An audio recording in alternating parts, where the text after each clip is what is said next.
Assalamualaikum warahmatullahi wabarakatuh. Halo semuanya, aku Viga dan hari ini aku bakal bahas nih gimana sih bahayanya rokok dari sisi ilmiah sekaligus gimana Muhammadiyah tuh memandang kebiasaan merokok. Yang pertama kita mulai dari faktanya dulu kalau misalnya di Indonesia itu masih menjadi salah satu negara dengan jumlah perokok yang tinggi. Nah itu tuh dampaknya nggak main-main loh, mulai dari meningkatkan resiko penyakit kayak jantung, stroke, terus udah gitu kanker juga. Nah, bahkan kebiasaan merokok juga dipengaruhi oleh lingkungan, keluarga, dan teman sebaya. Jadi ini bukan cuma masalah individu aja, tapi udah menyangkut sampai ke masalah sosial nih teman-teman. Nah, karena dampaknya begitu besar, Muhammadiyah menetapkan fatwa haram merokok.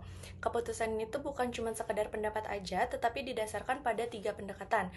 Yang pertama ada bayani, karena rokok termasuk sesuatu yang membahayakan. Yang kedua ada taklil, yang melihat bahwa rokok masih memiliki dampak seperti racun karena sama-sama merusak tubuh.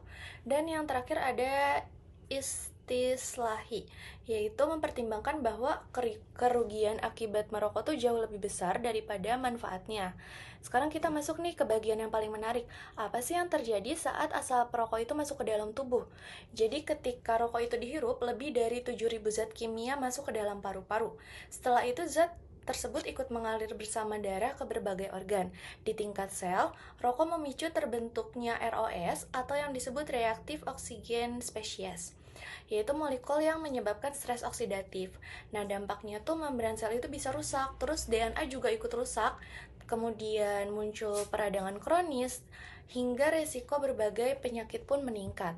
Nggak berhenti di situ aja loh, beberapa zat karsinogen dalam rokok juga bisa memicu mutasi DNA dan mengganggu kerja mitokondria, yaitu tuh tempat sel menghasilkan energi. Akibatnya sel bisa kehilangan fungsi normalnya, mati, atau bahkan berubah menjadi sel kanker. Jadi kerusakan akibat rokok sebenarnya sudah dimulai sejak tingkat molekuler, bahkan sebelum gejala penyakitnya muncul.